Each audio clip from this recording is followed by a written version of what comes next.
Kanchipuram Vakula silks నాణ్యత మా ప్రాధాన్యత. మదీనాగూడ, మియాపూర్, హైదరాబాద్ లో త్వరలో శుభారంభం.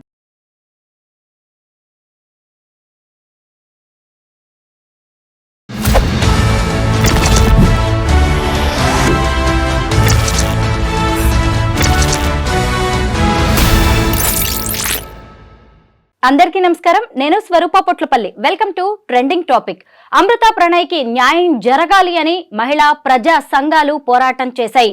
మొత్తం మీద అందరి పోరాటాలు ఫలించి నల్గొండ ఎస్సీ ఎస్టీ కోర్టు ఒకరికి ఉరిశిక్ష, 6గురికి జీవిత ఖైదు విధించింది. అప్పుడు అమృతకి అండగా నిలబడి ఆమెకు ధైర్యాన్ని ఇచ్చిన POW సంధ్య గారు నాతో పాటు ఉన్నారు. ఈ కేసు గురించి అనేక విషయాలు తెలుసుకుందాం. నమస్తే సంధ్య గారు. నమస్తే. 2018 సెప్టెంబర్ 14న నడి రోడ్డు మీద మిట్ట మధ్యాహ్నం ప్రణయ్ని ఎంత దారుణంగా చంపేశారో ఇప్పటికి కూడా కళ్ళ ముందు కదలాడుతుంది. సంధ్య గారు, మీకు ఈ విషయం ఎలా తెలిసింది ఆ రోజు? అదే వాళ్ళు హాస్పిటల్కి వెళ్తుంటే గేట్లోంచి ఎంటర్ కాగానే ప్రణయ్, అమృత వెళ్తుంటే ఈ సుభాష్ శర్మ వెనక నుండి వచ్చి చాలా తాపీగా నడుచుకుంటూ వచ్చి కత్తి పట్టుకుని ఆ కత్తి వెనక పెట్టుకున్న కత్తి తీసి నరికేశాడు. ఇది మాకు ఇమీడియట్గా మీడియాలోకి వచ్చింది, మాకు తెలిసింది. నెక్స్ట్ డే మార్నింగే మేము వెళ్ళిపోయాం. అంటే ఇది జరిగింది మధ్యాహ్నం, సాయంత్రం కల్లా వచ్చింది. మేము ఎర్లీ మార్నింగ్ బయలుదేరి అమ్మ ఇంకా హాస్పిటల్లోనే ఉంది అమృత, బాడీ ఇంటికి రాలేదు. అప్పుడు వెళ్ళాము. ఆ పాప ఏడుస్తూ ఉంది చాలా. ఎందుకంటే వాళ్ళు పెళ్ళి అయ్యాక ఏమైనా ప్రమాదం జరుగుతుందేమో అని అందరి దగ్గరికి వెళ్ళారు. ఎమ్మెల్యే దగ్గరికి వెళ్ళారు, సిట్టింగ్ ఎమ్మెల్యే దగ్గరికి, పొలిటికల్ లీడర్స్ దగ్గరికి వెళ్ళారు, చాలామంది దగ్గరికి వెళ్ళారు. పోలీస్ అధికారుల చుట్టూ కూడా తిరిగారు. వాళ్ళకి వినిపించిన మరో పేరు సంధ్య. అంటే నా గురించి కూడా చెప్తే వెళ్దాం అనుకున్నారు. ఈ లోపల వీళ్ళిచ్చిన హామీలతో ఎక్కడో రిలాక్స్ అయిపోయారు. నేను చూడగానే అసలు అమ్మాయి నన్ను గుర్తుపడుతుందని కూడా నేను అనుకోలే, కానీ బాగా ఏడ్చింది. వాళ్ళ అమ్మ నాన్న కూడా అక్క నీ దగ్గరికి కూడా వాళ్ళకి మంచి ప్రోగ్రెసివ్ బ్యాక్గ్రౌండ్ ఉంది. వాళ్ళు కూడా నన్ను చూడగానే సంధ్యక్క నీ దగ్గరకు వద్దాం అనుకున్నామని ఏడ్చారు. అట్లా ఆ రోజు అమ్మాయి గోడు అసలు అది హృదయ విదారకం. ఆ తల్లిదండ్రుల బాధ అయినా, అమృత ఆవేదన అయినా అది ఇప్పటికీ మర్చిపోం. గుర్తొస్తే కదిలిపోవాల్సిందే. సో అది జరిగింది. ఆ తర్వాత నెక్స్ట్ డే, థర్డ్ డే, చనిపోయిన థర్డ్ డే, చంపేసిన థర్డ్ డే ఆ అబ్బాయి శివయాత్ర జరిగింది. అసలు మన రాష్ట్రంలో అసలు అంత పెద్ద ర్యాలీలు ఎక్కడ ఏ ఊర్లో జరగలేదు. 1,00,000 మంది దాటారు. పోలీసులు కూడా చెప్పారు 1,00,000 మంది దాటారు. అంటే మిర్యాలు కూడా పట్టలేదు. అంటే అంత అవుట్రీచ్ వచ్చింది, అంత వ్యతిరేకత వచ్చింది. ఇప్పుడు ఇన్ని కుల దురహంకార హత్యలు జరిగాయి, మేము వాటిని పరువు హత్యలు అనం. ఎందుకంటే కుటుంబాలకి పరువు ఉంటే ఎలా ఉంటుంది, అన్ని పరువు అనేది ఉన్నప్పుడు అన్ని క్రైమ్స్ పట్ల కూడా వాళ్ళ రెస్పాన్స్ ఉండాలి. ఆడపిల్లలు పెళ్ళిళ్ళు చేసినప్పుడే జరిగేవి కుల దురహంకార హత్యలు, పితృస్వామిక దురహంకార హత్యలు. సరే, ఇటువంటి ఎన్ని జరిగినా అంత వ్యతిరేకత మనం చూడలేదు. కానీ ప్రణయ్ ఘటనలో అంత వ్యతిరేకత వచ్చింది.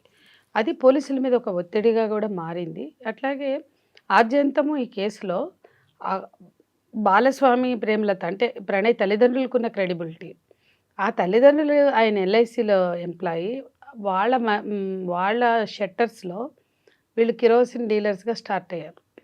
అమృత పేరెంట్స్, అమృత ఫాదరు, వాళ్ళ బాబాయ్ వాళ్ళు. అంటే ఒకప్పుడు భూమి ఉన్నవాళ్ళు, ఆస్తి ఉన్నవాళ్ళు, ఇల్లు ఉన్నవాళ్ళే. ఆ తర్వాత ఎన్నో వ్యాపారాల్లో కలిసి వచ్చిందా, అడ్డదారులు తొక్కితే కలిసి వచ్చిందా, చాలా రకాలుగా వింటారు. అమృతే చెప్పింది వాళ్ళ బాబాయ్ సంగతి, వాళ్ళ నాన్న సంగతి మాకు చాలా స్పష్టంగా, చాలా రకాలుగా అప్పుడు మాకు చెప్పింది అమ్మాయి. సరే, ఆ విధంగా వాళ్ళు పెరిగి ఉండొచ్చు. కానీ ఎంతో విలువలు కలిగినటువంటి ఆ కుటుంబం, ప్రేమలత, బాలస్వామి, వాళ్ళు అసలు చాలా అద్భుతమైన వ్యక్తులండి. వాళ్ళకి చాలా వాల్యూస్ ఉన్నాయి. అది మనం ఎప్పుడూ మర్చిపోకూడదు. న్యాయం కోసం చేసిన పోరాటంలో కాంప్రమైజ్ ఇవాళ చాలా పెద్దవాళ్ళు అనుకున్న వాళ్ళు ఇంతకన్నా హీనియస్ క్రైమ్ చేసి కూడా మ్యానిపులేట్ చేస్తారు. మనం చూసాం ఎట్లా మ్యానిపులేషన్స్ జరుగుతాయి, ఎంత దారుణంగా నోర్లు మూయిస్తారు. కానీ ఈ కుటుంబం విలువలు కలిగిన కుటుంబం కాబట్టి అప్పటికి ఇప్పటికీ న్యాయ పోరాటం చేశారు. దానికి తోడు అమృత. కాబట్టి ఈ కేసులో అమృతకున్న క్రెడిబిలిటీ, పేరెంట్స్కున్న క్రెడిబిలిటీ పోలీసులు కూడా నిలబడేలాగా, అంటే చాలా చోట్ల బాధితులకున్న పోలీసులకు ఉండదు. కానీ ఇక్కడ అన్నీ కలిసినాయి. ప్రజా ఉద్యమం, పోలీసు వ్యవస్థలో ఉన్న అక్కడ చాలా నిజాయితీ కలిగిన పోలీస్ అధికారి డిఎస్పీగా ఉన్నాడు శ్రీనివాస్ అని. అట్లాగే అప్పుడున్న స్టీఫెన్ రవీంద్ర కావచ్చు, ఆ తర్వాత వచ్చిన రంగనాథ్ గారు కూడా ఈ కేసుని ఛాలెంజింగ్గా తీసుకుని నిలబడ్డారు. వాళ్ళు ఇన్వెస్టిగేషన్ చేసిన తీరు కానీ, సాక్ష్యాధారాలు కలెక్ట్ చేయడం, వాటిని బిల్డ్ చేయడం, వాటిని నమోదు చేయడం, వాటిని కరెక్ట్గా రికార్డ్ చేసి సాక్షులు చెక్కు చెదరకుండా వాళ్ళని మోటివేట్ చేసి నిలబెట్టడం, చాలా దాంట్లో కొంతవరకు వస్తుంది, కొంతవరకు చేస్తారు. కానీ ఎక్కడో ఒక దగ్గర డబ్బులతో అమ్ముడుపుతారు. సాక్షులే కావచ్చు, పోలీసులే కావచ్చు. ఎన్ని చెప్పమంటారు? గెలుస్తుంది అనుకున్న కేసులు, నిలబడతారు అనుకున్న కేసుల్లో నిలబడని హాస్టల్ అయిన విట్నెస్లు ఉన్నారు, హోస్టల్ అయిన పేరెంట్స్. అంటే ఎవరైతే కంప్లైంట్ ఇస్తారో వాళ్ళు కూడా పోయిన పిల్ల ఎలాగూ రాదు, లేదా పోయిన పిల్లాడు ఎలాగూ రాడు, ఇట్లాంటి కాంప్రమైజులు చూసాం. కానీ ఇందులో అందరూ ఆ విలువలతో నిలబడ్డారు కాబట్టి పోలీసులు కూడా తమ పని తాము చేశారు. అంటే చాలా రేరు, అన్ని రేరెస్ట్ ఆఫ్ రేరు జడ్జిమెంట్లు అంటారు. నాకేమనిపిస్తుంది అంటే పోలీసులు పని చేసిన కేసు ఇది రేరెస్ట్ ఆఫ్ రేర్. ఎందుకంటే 128 కేసుల్లో కూడా అన్నిట్లలో ఇలాంటి జడ్జిమెంట్ వస్తే చట్టం ఎప్పుడు తన పని చేస్తుందని. కానీ అంత అమాయకంగా ఎవరూ లేం. చట్టం ఎప్పుడు తన పని తాను చేస్తూనే పోతుంది అని కోరుకుంటాం. కానీ అట్లా జరగదు. చట్టం మేనేజ్ అవుతుంది, పోలీసులు కరప్ట్ అవుతారు, లేకపోతే పేరెంట్స్ కూడా కుటుంబంలో ఉండే ఇటు అటు కూడా అవుతారు. అంటే నేరస్తులు అనేవాళ్ళు అక్యూజ్డ్, డిసీజ్డ్ ఇద్దరు కూడా కాంప్రమైజ్ అయినాయి ఎన్నో ఉన్నాయి. అట్లా న్యాయం చచ్చిపోయిన సందర్భాలు కూడా ఉన్నాయి. కాబట్టి ఈరోజు ఒక అద్భుతమైన న్యాయం వెలువడింది. సరే, మేము మరణశిక్షలకు వ్యతిరేకం, డెత్ పెనాల్టీ. ఇందులో ఒక డెత్ పెనాల్టీ అనే అంశం మినహా చట్టబద్ధంగా శిక్షలు పడడం అనేదాన్ని మేము ఆహ్వానిస్తున్నాం. అట్లాగే నేరస్తులు ఎవరెవరు నిగ్గు తేల్చారు, దాంట్లో ఎవరు తప్పించుకోలేకపోయారు. ఇప్పుడు వాళ్ళ అమ్మాయి శ్రవణ్ కుమార్, తిరునగరి శ్రవణ్ కుమార్, మా అమృత బాబాయ్, అతని కూతురు చాలా మాట్లాడుతుంది, చాలా అన్యాయంగా మాట్లాడుతుంది. అసలు సోషల్ మీడియాలో కూడా చాలా జుగుప్సాకరమైన చర్చలు జరుగుతున్నాయి. ఇప్పటికి కూడా అమృతనే తప్పుపడుతూ మాట్లాడుతుంది ఆ అమ్మాయి. చూసారా, ఇంత జరిగాక కూడా. అదే నేను అంటున్నాను, ఇవాళ మారుతీరావు హంతకులు ఎవరు అని మాట్లాడాలి. నేను ఆ రోజు కూడా చెప్పాను. సరే, ఆ రోజు చనిపోయిన హోరులో అది పెద్దగా రాలే. కానీ మారుతీరావు హంతకులు అమృత కాదు, ఈ సమాజం, ఈ చెత్త ఆధిపత్య విలువలు కలిగిన సమాజం. ఎవరు మారుతీరావు హంతకులు చెప్పండి? మారుతీరావు ఎందుకు చచ్చిపోయాడు అంటే, పెళ్లి చేసుకున్నప్పుడు ఆయన దగ్గరికి పోయి ఏం కాదులే అని ఎవడు చెప్పడు, సింపతి చూపిస్తారు. ఆయన ఏడుస్తుంటే నా కూతురు నన్ను డిచ్చగొట్టి వెళ్ళిపోయి చేసిందంటే ఆయనని ఇంకాస్త ఎక్కేస్తారు. అట్లా మొదలై ఆయనను ఒక క్రిమినల్గా, అసలు పోలీసు అధికారులతో క్లోజ్గా పనిచేసిన వాళ్ళకి తెలుస్తుంది ఆ నేరం చేసిన తీరు. దాంట్లో శ్రవణ్ కుమార్ పాత్ర ఏంటి, ఎట్లా ప్రోత్సహించారు ఇదే కాదు, చాలా చాలా నేరాలు జరిగినాయి అక్కడ. చాలా వేరే అలిగేషన్స్ కూడా ఉన్నాయి. వాటిల్లో శ్రవణ్ కుమార్ పాత్ర ఏంటి, ఏమేం జరిగినాయి, చాలామంది ఇంకా బతుకున్నారు అక్కడ, అందరు చచ్చిపోలేదు. అన్నీ బయటకు వస్తాయి, అన్నీ ఉన్నాయి. కాబట్టి మారుతీరావు అనే వాడిని తయారు చేసింది ఆయన చుట్టూ ఉన్న క్రిమినల్ గ్యాంగ్స్ లేదా నేరపూరిత స్వభావం కలిగిన వ్యక్తులు.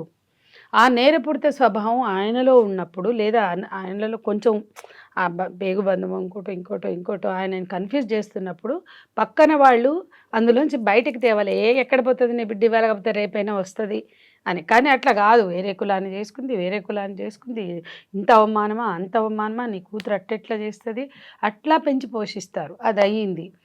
నేరం జరగగానే ప్రతి వాళ్ళు తండ్రే కరెక్ట్ అని నీరాజనాలు పలికారు. అది గొప్ప ప్రేమగా మాట్లాడారు. అది ఎంత తప్పండి. అంటే ఇక్కడ కూడా తల్లిదండ్రులే, వీళ్ళకు కూడా కొడుకే. ఒక కొడుకుని కోల్పోయిన తల్లిదండ్రుల పట్ల నిలబడాల్సిన సమాజము అమృత ప్రీ వెడ్డింగ్ షూట్ చేయడం నేరం, రెచ్చగొట్టింది ఏం పనండి. ఇవాళ అమ్మా నాన్నలు చూసిన పెళ్ళిళ్ళల్లో ప్రీ వెడ్డింగ్ షూట్స్ ఉన్నాయి, ఎవరైనా మాట్లాడుతున్నారా? డబ్బులు తగలబెట్టి పెళ్ళికి వెళ్తే అక్కడ ప్రీ వెడ్డింగ్ షూట్స్ కనపడతాయి. అయ్యో వీళ్ళు రెచ్చగొడుతున్నారు అని ఎవరైనా అన్నారా? అంటే అమృత మాత్రం రెచ్చగొట్టినట్ట మాట్లాడడానికి సిగ్గుండద్దా అండి? ప్రీ వెడ్డింగ్ షూటే కదా వాళ్ళు చేసుకుంది, ఏం రెచ్చగొట్టారు? అవి బయటకు వచ్చినాయి. అంటే ఇట్లా అంటే చాలా జడ్జిమెంటల్గా ఈ సమాజం హ్యూమన్గా ఇన్సెన్సిటివ్గా వ్యవహరించింది. మారుతీరావు ఒక్కొక్క స్టెప్ కూడా మనం ఇప్పుడు మాట్లాడదాం, ఎవరు దాన్ని పట్టించుకోవట్లా. ఆ తర్వాత ఆయన కన్ఫ్యూజ్ అయ్యాడో, టెన్షన్ పడ్డాడో, ఆయన స్థితిని మనం అర్థం చేసుకోగలం. ఆయనని అడుగడుగున నేరం వైపు నెట్టి ఆయన బయటకు వచ్చాక, అంటే ఆయనను అరెస్ట్ చేస్తే ఏదో కొంపలంటుకుపోయినట్టు, ఒక నేరం చేసినాడు ఎక్కడైనా అరెస్ట్ అవుతాడు కదా. ఏ నేరస్తుడైనా, ఎంత బడాబాబైనా, ఎంత డబ్బులున్నోడైనా, ఎంత ప్రేమ కలిగిన తండ్రి అయినా నేరం జరిగినప్పుడు అరెస్ట్ చేయరా? అతను విడుదలైనప్పుడు ఎందుకు వైశ్య సంఘాలు హారతులు పట్టాయి? ఎందుకు నీరాజనాలు అర్పించారు? ఎందుకు హారతులు పట్టారండి నేను అడుగుతున్నా. మీ కమ్యూనిటీ కాబట్టి నేరం చేస్తే మీరు హారతులు పట్టారు కదా. మరి మీ కమ్యూనిటీ వాడే హేమంత్ అవంతి కేసులో చంపేశారు, ఎందుకు మాట్లాడలేదు మీరు? మీరు ఏ రోజు నీరాజనాలు పలికి మా వాడు బయటికి వచ్చాడు నేరం చేసిన, ఆహా ఓహో అని ఆయనకి సన్మానాలు చేసి శాలువ గట్టి హారతులు పలికి మీరు తీసుకొచ్చారే, మరి అదే భావజాలం వాళ్ళు మీ కమ్యూనిటీ వాడిని కూడా చంపిందిగా ఇంకో రెడ్డి. అది మరి ఎందుకు సిగ్గుపడలేదు మీరు? మనం చేసిన పనికి ఆ కమ్యూనిటీ మాట్లాడిందా? అప్పుడైనా హేమంత్ని చంపడం తప్పు, ఆ రోజు మారుతీరావు చంపడం తప్పైనట్లే ఇవాళ మా కమ్యూనిటీ వాడు హేమంత్ వాళ్ళ తల్లి ఏడ్చింది కదా, ఆమె ఏమందో తెలుసా? మీ వాళ్ళు కూడా వెళ్ళారు, అంటే ఛానల్స్. ఆ రోజు మారుతీరావు ఇష్యూలో అంతమంది పోయి మాట్లాడారే, ఇవాళ నా దగ్గరికి ఎందుకు రారు ఈ కమ్యూనిటీ వాళ్ళు వైశ్య సంఘాలు అని అడిగింది. ఆ తల్లి బాధ మీకు ఎందుకు పట్టలేదు? అంటే ఈ రకమైనటువంటి వివక్షాపూర్త, డబ్బున్నోడుకో నీతి, పైకులాలకో నీతి, ఈ ఆడవాళ్ళకి మగవాళ్ళకి మధ్య వివక్ష, ఇవన్నీ పనిచేసి సరే వీళ్ళు బాగా బలంగా కేసు ఛార్జ్షీట్ వేశారు. ఎందుకు చచ్చిపోయాడు? ఛార్జ్షీట్ పెట్టుకుని లాయర్ల చుట్టూ తిరిగాడు. అందరూ చెప్పారు ఇది బలంగా ఉంది, సాక్షులు గట్టిగా ఉన్నారు, ఎవిడెన్స్ బాగుంది, శిక్ష పడడం ఖాయం అనుకున్నప్పుడు ఇదే వైశ్య కమ్యూనిటీ, ఇదే నీరాజనాలు పలికిన వాళ్ళు, అమృతం ట్రోల్ చేసిన వాళ్ళు ఎందుకు మారుతీరావుకి విశ్వాసం కల్పించలేకపోయారు? ఎందుకు కాన్ఫిడెన్స్ ఇవ్వాలి? ఒక నీతిలో ఉంటుంది కాన్ఫిడెన్స్, ఒక నిజాయితీలో ఉంటుంది ఆత్మగౌరవం. ఇవాళ ఆయన దెబ్బతిన్నారు అంటే ఆయనకు ఆత్మస్థైర్యం కల్పించడంలో వ్యవస్థ విఫలమైంది. ఆయన ఛార్జ్ వేశాక తను చేసిన తప్పుకు తప్పించుకోలేను అంటే చట్టబద్ధంగా శిక్ష పడే కన్నా నాకు నేనే శిక్ష వేసుకుంటా అన్నాడు. అది పీర్ గ్రూప్ ప్రెషర్. కాబట్టి నేను అమృత ఫోన్లో మాట్లాడితే కూడా ఏం మాట్లాడాలి నాకు అర్థం కావట్లా అంటే, ఏం మాట్లాడొద్దమ్మా, ఎప్పుడైనా ధర్మం గెలుస్తుంది, న్యాయం గెలుస్తుంది. హర్షం, ఏ మరణం పట్ల కూడా హర్షం వద్దు మనకి. నన్ను చాలామంది అడిగారు, నేను మారుతీరావు ఆత్మహత్య పట్ల నేను హర్షం వ్యక్తం చెయ్యను, బాధ కలుగుతుంది. మారుతీరావు ఈ వ్యవస్థలో ఉండే చెత్త భావజాలానికి బలైపోయాడు. ఏ వ్యవస్థ అతన్ని ఎంకరేజ్ చేసిందో ఆ వ్యవస్థ అతన్ని కాపాడుకోలేకపోయింది. ఈ ద్వంద్వ విలువలు చట్టం ముందు ఓడిపోయినాయి అని చెప్పి ఆ రోజు కూడా, అంటే అది ఛార్జ్షీటే పడింది. అంటే అతను తాను మేనేజ్ చేసుకోగలుగుతాను అనుకుంటే చచ్చిపోయేవాడు కాదు. అంటే చూడండి, అంటే ఎక్కడికి వాళ్ళ బడాబాబులు ఎక్కడా కూడా ఎన్కౌంటర్లు అవ్వరు, ఎక్కడా కూడా వాళ్ళకి మరణశిక్షలు పడవు. ఈ కేసులో ఆ మేరకైనా పడింది అంటే మారుతీరావు అన్ని విధాలు ఓడిపోయాడు, ఆఖరికి ఆత్మహత్య చేసుకున్నాడు. అంటే దీంట్లో మొరాలిటీ లేదు. అంటే మిగతా కేసుల్లో నేరం చేసినా కూడా వాళ్ళు ఏదో ఒక పరువు, అంటే పవర్, అది అడ్డం పెట్టుకుని మేనేజ్ చేయడానికి ట్రై చేస్తారు. ఇక్కడ అన్ని విధాలు ఓడిపోయాడు అతను. కాబట్టి అతన్ని సృష్టించిన సమాజం, అతన్ని ఎంకరేజించిన సమాజమే బాధ్యత వహించాలి మారుతీరావు హత్యకి అనుకుంటే ఇక కేసు ఇవాళ ఈ కేసుని నిన్నంతా అదే చెప్పాను. ఎన్కౌంటర్లో రాని ఆత్మవిశ్వాసం బాధితులకి నేరం చేసినప్పుడు శిక్షలు పడితే ఎన్కౌంటర్ కూడా శిక్షే అనుకుని వాళ్ళు భ్రమిస్తారు. కానీ అక్కడ కల్పించలేని విశ్వాసం, చట్టం పట్ల గౌరవం, ఒక భయం, ఇది కల్పిస్తుంది. అది వాస్తవం. అది మేము ఆ రోజే చెప్పాం. దిశ ఎన్కౌంటర్ జరగంగానే మేమే వేశాం. అసలు వాళ్ళు నేరస్తులు అవునో కాదు నువ్వు చెప్తే ఎందుకు నమ్మాలి? నువ్వు రుజువు చేయి. రుజువు చేయాల్సిన బాధ్యత వ్యవస్థ మీద ఉంది. మీరు నేరస్తులు అనుకునే వాళ్ళంతా పిట్టల కాల్ చేస్తే కుదరదు. వాళ్ళు అర్భకులు. వాళ్ళు ఒకవేళ వాళ్ళే చేస్తే నువ్వు రుజువు చేయడానికి నీకున్న కష్టం ఏంటి? వీళ్ళు వాళ్ళని ఆ రోజు ప్రొడ్యూస్ చేస్తే ఏమని చెప్పారు తెలుసు? ఇది 12వ అంటే 11 జరిగినప్పుడు మీరు ఎందుకు పట్టుకోవాలి? మీ చేతకంతనం ఉంది కదా. అంతెందుకు జరగగానే ఆ అమ్మాయి తల్లి పరిగెత్తింది, దిశ తల్లి. నువ్వు వెళ్ళి మీరు దిశ తల్లి పోలీస్ స్టేషన్కి వెళ్ళాక 3 గంటలు ఉంది ఆ టోల్గేట్లో ఆ పక్కన. ఈ 3 గంటల దగ్గరే 1.5 కిలోమీటర్. మీరు పెట్రోలింగ్ వ్యాన్ తీసుకుని వెళ్దాం, నా కూతురు అక్కడ టోల్గేట్ కాడ నిలబడి ఫోన్ చేసింది, ఏమైనా యాక్సిడెంట్ అయి పడిపోయిందేమో అని పరిగెడితే మీరు అప్పుడే వెళ్ళి ఉంటే ఆ పిల్ల అక్కడే మాట్లాడుతూ చెల్లితో కనపడేది కదా. ఆ చేతగానితనాన్ని, మీ ఫెయిల్యూర్ని కప్పిపుచ్చుకుంటూ ఆ రోజు ఎన్కౌంటర్ డ్రామా ఆడారు. అదేమంటే వాడు 12వ 11 ఏం చేశారు? 11లో నేరస్తులను పట్టుకోవడం మీకు చేత కాలేదని ముందు ఒప్పుకోండి. మీరు ప్రకటించారా? 11లో మేము ఫెయిల్ అయ్యాం, అందుకే వీడు 12 చేశారు. ఈ ముగ్గురే 11 చేశారట. నమ్మడానికి వీలుగా ఉందా?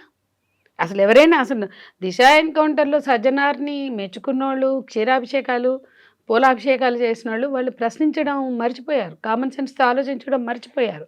కాబట్టి అవి ఇవ్వవు. అందుకే మేము తెల్లారే జరుగుతుందన్నారు, తెల్లారే రేపు జరిగింది. ఆ తర్వాత ఇప్పటికి బోల్డ్ జరిగినాయి, పిల్లలవి జరిగినాయి, ముసలాళ్ళవి జరిగినాయి. కాబట్టి ఎప్పుడైనా చట్టం, ఇవాళ అనేక దేశాల్లో చట్టం అంటే ఎందుకు భయపడుతున్నారండి? అమ్మో తప్పించుకోలేం, అస్సలు చట్టం ముందుకు వెళ్తే తప్పించుకోలేం, ఏ వయలేషన్ కూడా కుదరదు. మీరు డ్రైవింగ్ ట్రాఫిక్లోనే వయలేషన్ చేస్తారా? మన వాళ్ళు పోయి ఎక్కడ లైసెన్స్ పోతుందని భయపడతారు. కాబట్టి వయలేషన్కి భయపడే చట్టాలు కావాలి. ఏ వయలేషన్ చేయాలన్నా, ఏ ఉల్లంఘన చేయాలన్నా చట్టం ఊరుకోదు, చూస్తూ ఉంటుంది అనే భయం, గౌరవం రావాలి. అందుకే అవి ఉన్న అన్ని దేశాల్లో నేరాలు తక్కువ ఉన్నాయి. స్కాండినేవియన్ కంట్రీస్లో మరణశిక్షలు లేవమ్మా.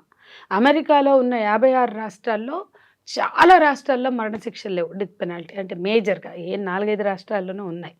కానీ మరణశిక్షలు ఉన్న రాష్ట్రాల్లో ఉన్న వైలెన్స్ రేటు లేనిది వాటిలో తక్కువ ఉంది. అంటే వ్యవస్థ పనిచేయాలి, చట్టం పనిచేయాలి. ఈ తీర్పు ఆ స్పృహని కల్పిస్తుందని మేము ఆహ్వానించాము, ఆకాంక్షిస్తాం. సంధ్య గారు, అమృతకి వచ్చిన కష్టం శత్రువులకు కూడా రాకూడదు. ఒకవైపు కడుపులో ఉన్న బిడ్డ కోసం బతకాలో, ప్రాణంగా ప్రేమించిన ప్రణయ్ కోసం చావాలో తెలియక అమ్మాయి ఎంత అల్లాడిపోయిందో మనం అందరం చూసాం కదా. ఆ తర్వాత అసలు ఈ కేసులో ఆమె చట్టాన్ని నమ్మింది, న్యాయస్థానాలని, పోలీసుల్ని నమ్మింది.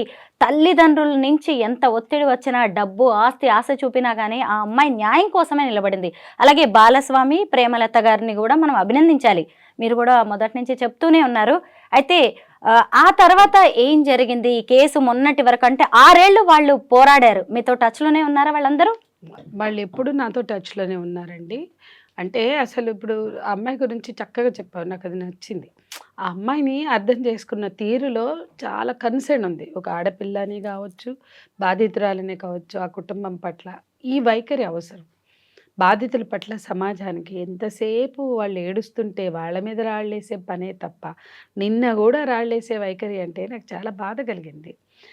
ఇకపోతే మీరు అన్నట్లుగా అమ్మాయి పడిన అవమానాలు ఒక్క ఉదాహరణ చెప్తా. వరంగల్లో 9 నెలల పాప రేపుకు గురైంది, చచ్చిపోయింది, చంపేశాడు వాడు, ఒక ఉన్మాది. దానికి బాధేసి ఒక పోస్ట్ పెట్టింది, అప్పుడు ఎఫ్బీలో ఉండేది. ఆ పోస్ట్ పెట్టి, అయ్యో 9 నెలల పాపను కూడా వదిలిపెట్టరా, రేప్ చేసి చంపేస్తారా అని ఏదో పెట్టింది. పెట్టగానే ఒక అతను హిందూ ధర్మ పరిరక్షకుడు అనేది పెట్టుకున్నాడు ఐడి, పంపింది, నా దగ్గర ఉంటాయి ఇప్పుడు కూడా. మంచి పని అయింది. అది పెరిగి నీలాగా తల్లిదండ్రులకు శోభ పెట్టకుండా అట్లా చచ్చిపోవడమేనా ఏమని ఒకడు పెడతాడు. ఇంకోడు అయ్యప్ప స్వామి సంథింగ్, నేనే అయ్యప్ప ఏదో ఉంది, అయ్యప్ప సంథింగ్. అతను అంటాడు, అసలు నీలాంటి ఆడపిల్లల్ని చూసినప్పుడే అట్లాంటి కసి పుడుతుంది. ఇంకోటి రాస్తాడు, సిగ్గులేని బతికే హైదరాబాదు మిర్యాలగూడ మధ్య లారీలు ఆపుకునే బతుకు. ఈ అంటే 9 నెలల పాప మీద కామెంట్ పెడితే ఈ 3 నేను చెప్పాయి, అన్నీ చెప్పలేను. అట్లనే 50 కామెంట్స్. అది చూసి ఆ పిల్ల ఎంత డిస్టర్బ్ అయిందంటే, ప్రేమలత గారు నాకు ఫోన్ చేసి మస్తు ఏడుస్తుందండి, ఏదో చూసినట్టుంది, ఏదో రాసిండ్రంట అంటే, ఏమైందంటే ఆ బాబా ఎక్కిళ్ళు పెట్టి ఏడ్చింది అమృత. అంటే తట్టుకోలేకపోయింది. నేనేం చేశానంటే, నేను నేరమేం చేశానంటే, నేనేం తప్పు చేశానంటే అంటే అప్పటికి యూట్యూబ్ ఛానల్ అవి స్టార్ట్ కాలే. పోలీసులకు చెప్తే ఫేస్బుక్లో ఉండకు, కొన్ని రోజులు బయటకు రా అంటే, ఆ పాప ఫేస్బుక్లో ఉన్నప్పుడు పెట్టారు టార్చరు, ట్రోలింగ్. ఇది ఎక్కడి సంస్కృతి అండి? ఏ దేశం నుంచి దిగుమతి నెల, మన ఓన్ సంస్కృతి ఇదంతా. ఆ పిల్లని ఎఫ్బీలో ఎంత టార్చర్ పెట్టారో మేము చూసాం. అసలు నేను ఒక దశలో ఆ పిల్లని తీసుకొచ్చి బాధ్యతలను తీసుకొచ్చి ఎందుకు ఈ పిల్లల మీద ఇంత ట్రోలింగ్ జరుగుతుంది అని అమృతతో కేవలం సోషల్ మీడియా ట్రోలింగ్ మీదే నేను ప్రెస్ మీట్ పెట్టాలా అన్నంత ఆలోచించాను. జనరల్గా నాకు ఒక అలవాటు ఉంది, బాధ్యతలను తీసుకొచ్చి మీడియాలో పెట్టను నేను. అంటే అట్లా చేయను, నాకు ఇష్టం ఉండదు. ఏ బాధ్యతల కన్నీళ్ళని జూమ్ చేసి చూపించడం నాకు ఇష్టం ఉండదు.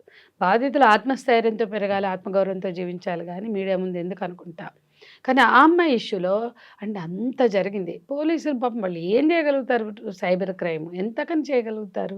వాళ్ళకి విసుగొచ్చింది. అంటే అన్నిసార్లు వాళ్ళు బాధ్యతగా ఉంటారని కూడా ఎక్స్పెక్ట్ చేయలేం. బంద్ చేసుకుని కూర్చో అన్నారు. నేనేం తప్పు చేసినా అంటే నేను ఎందుకు బంద్ చేయాలి, అసలు నేనేం తప్పు చేసినా అంటే నేనేం సమాధానం చెప్పాలి అమ్మాయికి. అట్లాంటి ఉదాహరణకి మీకు చెప్పాను. ఇట్లాంటి ఎంతో ఘర్షణలు అమ్మాయి పడింది. ఇవాళ చాలా సెల్ఫ్ కాన్ఫిడెన్స్తో బాలస్వామి ప్రేమలతలు ఇచ్చినటువంటి ధైర్యం, మోరల్ బూస్టింగ్ మా లాంటి సంఘాలు, తను స్వతహాగానే మంచి అమ్మాయి, దాని తోడు వాళ్ళు ఇచ్చిన ఆ కుటుంబం ఇచ్చిన కాన్ఫిడెన్స్, వాళ్ళ మరిది కానీ కుటుంబం కానీ, ఇవన్నిటితో ఆ అమ్మాయి చక్కగా ప్రొటెక్టెడ్గా ఉంది. కానీ ఆ అమ్మాయి చాలా సఫర్ అయింది. ఒక మీడియా భర్త చనిపోయి తను ఉంటుంది, వాళ్ళిద్దరేమో అత్తమామలేమో క్రిస్టియన్స్. ఒక ప్రముఖ మీడియా కెమెరాని వేసుకుని ఒక మహిళా మండలాన్ని వేసుకుని శ్రీమంతం చేస్తానని వెళ్ళిపోతారు. ఎవరో వచ్చారంటే రండి కూర్చోండి మాట్లాడతారు. అమ్మాయిని పిలవండి అంటే ఈ పిల్ల లోపల ఉంటే పిలిస్తే రాగానే పూలు, చీర, పళ్ళు అన్నీ పెడతారు. అస్సలు ఫోన్ చేసింది అంటే మనుషులేనా అంటే వీళ్ళు. నాకు నా ప్రణయ్ లేక నేను ఏడుస్తుంటే 6వ నెల ఎప్పుడో శ్రీమంతం చేయడానికి ఒక ఛానల్ వెళ్ళిపోద్ది. మనుషులేనా అండి వాళ్ళు. ఇట్లాంటి ఎన్నో. ఈవెన్ డెలివరీ విషయంలో కూడా నేను ఢిల్లీలో ఉన్నా. ప్రొఫెసర్ సాయిబాబా అరెస్ట్ మీద ఢిల్లీలో పెద్ద ప్రోగ్రాం అరుంధతి రాయ్ వాళ్ళు నిర్వహించారు. నన్ను కూడా వక్తగా పిలిచారు, వెళ్ళాను. సరే ఆ రోజు వెళ్తున్నా, కొంతమంది ఫ్రెండ్స్ని కలిసి నెక్స్ట్ డే అంటే ధర్నాకి అటెండ్ అయ్యి నెక్స్ట్ డే ఈవినింగ్ వద్దామని నేను టికెట్ పెట్టుకున్నా. వీళ్ళు ఫోన్ చేశారు, డ్యూ డేట్ మేము వస్తున్నాం. మాకు ఎవ్వరి మీద నమ్మకం లేదు, ఎందుకంటే అప్పటికే ఎంతో ఎవరో ఆగంతకులు దూరుతారండి ఇంట్లోకి ఏదో పేరుతో. వీళ్ళు ఎవరు ఏంటి అంటే అప్పుడు వీళ్ళు అలర్ట్ అవుతారు. అట్లా ఇంట్లోకి ప్రవేశించిన వాళ్ళు ఉన్నారు. ఈ 2-3 ఘటనలు జరిగాయి, అది కూడా మీడియాలో వచ్చింది. సో అట్లా ఆ అమ్మాయిని అడుగడుగున, ఆ కుటుంబాన్ని అడుగడుగున తల్లిని చంపుతారో బిడ్డని చంపుతారో ఇద్దరిని చంపుతారో తెలియని ఒక భయంకరమైన స్థితి. పోలీస్ ప్రొటెక్షన్ కూడా ఉంది. పొద్దున్నే 12 అవర్స్ ఇద్దరు ఉంటారు, ఇంకో 12 అవర్స్ 4 సెక్యూరిటీ తోటి ఆ అమ్మాయి దాదాపు 4-5 ఏళ్ళు ఉంది. క్రమంగా తగ్గించారు ఆ కుటుంబం. అంటే అంత భయంలోకి వాళ్ళు నెట్టబడ్డారు. అటువంటి సిచ్యుయేషన్స్ క్రియేట్ అయినాయి. సరే అంటే మాతిరావు చనిపోయాక భయం కొంచెం తగ్గి ఉండొచ్చు, కానీ అప్పటిదాకా ఉన్నాయి. ఇంకోటి ఏంటంటే వాళ్ళు ట్రీట్మెంట్ మాకే చెప్పకండి ఎక్కడ తీసుకుంటున్నారా అని మేము అన్నాం. మీకు ఎక్కడ నమ్ముకుంటే అక్కడ తీసుకోండి, లేదంటే మా దగ్గరికి రండి అన్నాం. సో ఆన్ ఆఫ్ వచ్చి వెళ్తూ ఉండేవాళ్ళు. అప్పటికి ఎక్కడ ట్రీట్మెంట్ జరుగుతుందో ఎవరమో చెప్పలేదు. కానీ నేను హైదరాబాద్లో అయితే ప్లాన్ చేయలేదు. సడన్గా నాకు అక్క ఎక్కడున్నా, ఢిల్లీలో ఉన్నా అంటే వచ్చే అక్క నువ్వు అర్జెంటుగా వచ్చేయంటే, నాకు రేపు ఈవినింగ్ ఉంది ఫ్లైట్, ఇప్పుడు రాలేను అంటే, కాదక్క డ్యూ డేటు అప్పటిదాకా ఆగుతుందో లేదో, మేము బయలుదేరి పొద్దున్నే 6ంటికి బయలుదేరి వస్తాం, మాకు రేపు ఈవినింగ్ అయిపోతుందేమో అనిపిస్తుంది అక్క, నువ్వు రేపు నైట్ నాకు 7 o'clock ఉండింది, నేను వచ్చే వరకు ఇంచుమించు 12 అవుతుంది. సో వాళ్ళకి ఏంటంటే మార్నింగే నేను వస్తే హాస్పిటల్లో నువ్వు ఎక్కడ, వాళ్ళు ఏమన్నారు తెలుసా, నువ్వు ఎక్కడ అడ్మిట్ చేస్తే అక్కడే అడ్మిట్ చేస్తాం, మాకు తెలియదు మేము వచ్చి మీ ఇంటికి వచ్చేస్తాం, మేమైతే మీ ఇంట్లోనే ఉంటాం అనేస్తే అప్పటికప్పుడు టికెట్ ప్రీపోన్ చేసుకుని వచ్చాను. నేను ఢిల్లీ నుంచి వచ్చాను మార్నింగ్, వాళ్ళు మిర్యాలగూడలో బయలుదేరి ఆల్మోస్ట్ ఇద్దరం ఒకేసారి వచ్చాం. అప్పుడు ఎవిటా ఫెర్నాండెజ్ కాల్ చేసి, అంటే ఫెర్నాండెజ్ హాస్పిటల్ ఆమె కొంచెం పరిచయం నాకు, ఇలా ఉందండి చాలా కాన్ఫిడెన్షియల్గా డెలివరీ జరగాలి అంటే, అమ్మాయి అత్తమామలు నేను తప్ప ఎవరు అలౌ చేయొద్దు, ఎవరైనా సరే అలౌ చేయొద్దు, అంత ప్రొటెక్షన్ మాకు కావాలి అంటే నేను చెప్పాను. ఆమెకి ఉన్న కానిస్టేబుల్స్ తప్ప ఇంకెవరు కూడా ఎలాగో, వాళ్ళు కూడా కిందే ఉంటారు, పైకి రారు లేబర్ రూమ్ దగ్గరికి. లేబర్ రూమ్కి ఉంటే నేను ఉంటాను, లేకపోతే వాళ్ళ అత్త ఉంటుంది అని ఇంత క్లియర్గా మాట్లాడుకుంటే ఆవిడ నాకు కాన్ఫిడెన్స్ ఇచ్చారు. ఎవిటా ఫెర్నాండెజ్ తప్పకుండా సంధ్య, ఐ రెస్పెక్ట్ యువర్ వర్క్ అన్నాక జాయిన్ చేస్తే అక్కడ డాక్టర్ తేజ, ఆవిడ పెద్ద ఆవిడ, చాలా ఉంటాయి కదా బ్రాంచ్, డాక్టర్ తేజస్విని నేను ఆవిడకి అప్పచెప్పాను. నేను ఇవాళకి కూడా చెప్తున్నా, అద్భుతంగా ఆమె వర్క్ చేసింది. లీక్ అయి మీడియా హోరెత్తింది అక్కడ, ఎవరిని అలౌ చేయలే. ఆఖరికి 12 బాబు పుట్టాడు, ఫోన్ చేయగానే అసలు మేమున్నాం అక్కడే అందరం. ప్రణయ్ మళ్ళీ పుట్టాడని వాళ్ళు చాలా హ్యాపీగా ఫీల్ అయ్యారు. స్టీఫెన్ రవీంద్ర గారు వచ్చారు, ఆయన అప్పటి డిఐజీ. ఆయనను కూడా అలౌ చేయాల అసలు. అంటే పోలీసులు కూడా చెప్పారు, అంటే పోలీసులు కూడా భయపడి జిల్లా ఎస్పీ ఇక్కడికి పంపారు కదా. ఇంకో విషయం, వాళ్ళు మీ దగ్గరికి వస్తామంటున్నారక్క, మేము మీ మీద నమ్మకంతో పంపిస్తున్నామని వాళ్ళు ఫోన్ చేశారు, పోలీస్ ఫోన్ చేశారు. అంటే పోలీసులు కూడా మీరు ఎక్కడికి వెళ్తున్నారు చెప్పండి, మీరు ఎక్కడికో పోయి, ఇప్పుడు అసలే ఒకదానికి అడుక్కునే పరిస్థితి లేదు, వీళ్ళు పోయి మళ్ళీ ఏదైనా ప్రమాదం లేనితే పోలీస్ డిపార్ట్మెంట్ కూడా భయపడతారు కదా, వాళ్ళని రక్షించాల్సిన బాధ్యత వాళ్ళ మీద ఉంది కదా. మీరు ఎక్కడికి వెళ్తారో చెప్పండి అంటే మేము సంధ్యక్క దగ్గరికి వెళ్తామని చెప్పారట బాలస్వామి. అట్లయితే పర్లేదు, అక్క అయితే మిమ్మల్ని ప్రొటెక్ట్ చేయగలుగుతుంది అన్న నమ్మకం ఉంచి వాళ్ళు పంపారు. వాళ్ళు కూడా చెప్పారు. అప్పుడు ఈయనను కూడా స్టీఫెన్ రవీంద్ర గారిని కూడా రానిపోతే ఆయన కూడా దాన్ని వాళ్ళ హాస్పిటల్ వాళ్ళు అంత ఖచ్చితంగా రెస్ట్రిక్ట్ చేస్తే సరే అమ్మాయి బాగుందంటే అని ఫోన్ చేసి మాట్లాడితే నేను బాగున్నాను అని ప్రణయ్ చెప్తే ఆయన వెళ్ళిపోయారు. అంటే నేనేమంటున్నా అంటే అంత జాగ్రత్త తీసుకున్నాం అడుగడుగున. అసలు ఆ పిల్లోడికి ఏమన్నా జలుబు చేస్తే వాడికి హెల్త్ బాగాలేకపోతే ఉంటుంది, వాళ్ళు కాబట్టి తట్టుకున్నారు, కన్న తల్లిదండ్రులు కూడా తట్టుకోలేరు. ఆ బాబుకి ఏదైనా తేడా వస్తే నేనే చూడలేక ఎందుకు నా దగ్గర కూడా వచ్చేవాళ్ళు, నేను కూడా తీసుకెళ్ళేదాన్ని. మా బాబుని చూసిన పీడియాట్రిషియన్ కూడా నేను కనెక్ట్ చేశాను. ఇక్కడ మా బాబుకి ట్రీట్ చేసే హాస్పిటల్లో కూడా మేము అడ్మిట్ చేశాము. అవన్నీ చాలా నాకు చేయగలిగింది నేను చేసా, ఏదో గొప్ప అని నేను అనుకోవట్లేదు. నేను ఒకరోజు అడిగా, ఏందమ్మా నువ్వు కంగారు పడతావు, పిల్లలంటే వస్తాయి కదా, నువ్వు ఎందుకమ్మా అంత టెన్షన్ పడతావు అంటే ఒకటే అంది, ఆంటీ నా ప్రణయ్, ఆంటీ పెళ్ళిళ్ళు చేసుకోవచ్చు మళ్ళీ పిల్లల్ని అంటారు కానీ నాకు మళ్ళీ పుట్టాడు కదా అంటే నా ప్రణయ్. అంటే నిజంగా ఆ రోజు ఆయనే ఏడ్ చేశారు బాలస్వామి గారు కూడా. భర్తే బిడ్డగా పుట్టడం అంటే ఏంటి అంటే తను ఆ రోజు అన్న మాట ఏంటంటే నాకు మళ్ళీ అంత ప్రెషియస్ ఈ చైల్డ్ ఏమన్నా అయితే నాకు ఉండడు కదా అంటే నేను నిజానికి ఆ రోజుకి అది హోప్ హాస్పిటల్లో ఆ అమ్మాయి అన్న మాట నాకు ఇప్పటికీ మర్చిపోలేను. ఆ తల్లిదండ్రులకి చేతులెత్తి మొక్కాలండి, ప్రణయ్ తల్లిదండ్రులకి ఎంత ఓపిక. అసలు మనకే కోపం వస్తుంది. నేను ఒకటి రెండు సార్లు ఏందమ్మాయి నువ్వు అసలు వాళ్ళని అంత ఇబ్బంది పెడతావు.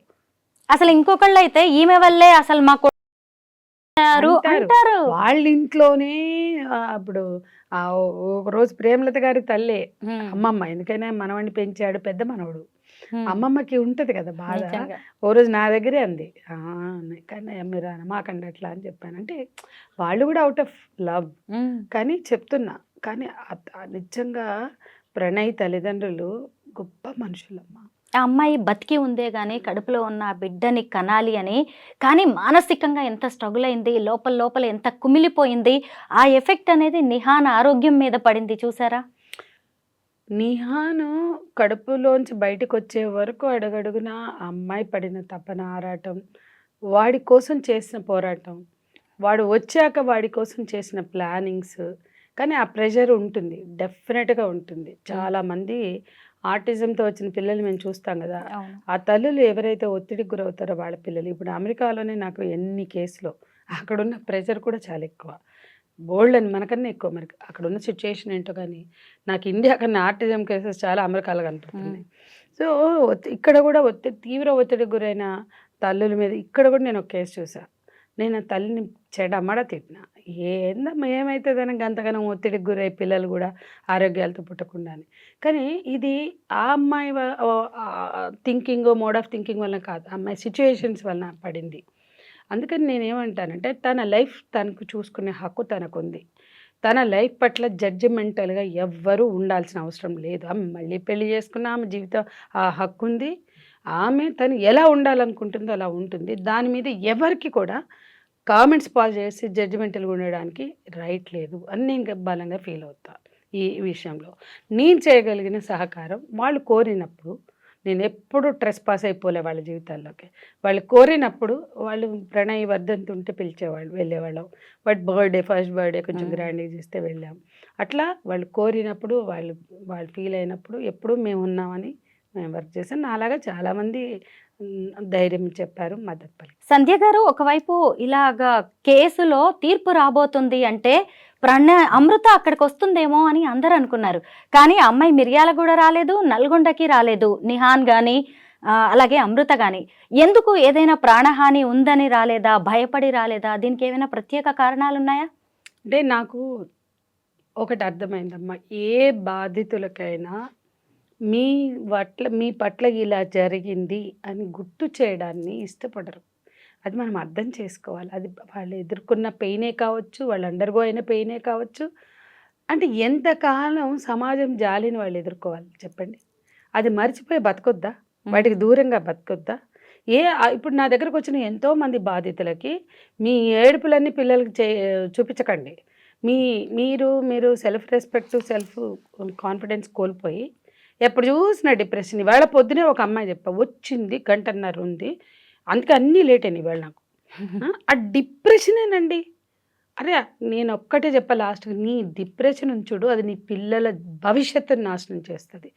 తమ పిల్లలే కావచ్చు, తల్లులు అంత తల్లైనా, తండ్రైనా ఇమ్మీడియేట్ పేరెంట్స్ అంత డిప్రెషన్‌లో ఉంటే పిల్లలు తట్టుకోలేరమ్మ. వాళ్ళకి నెగెటివ్ వైబ్స్ ఎళ్తాయి. అన్నీ నెగెటివ్ ఎనర్జీ అది.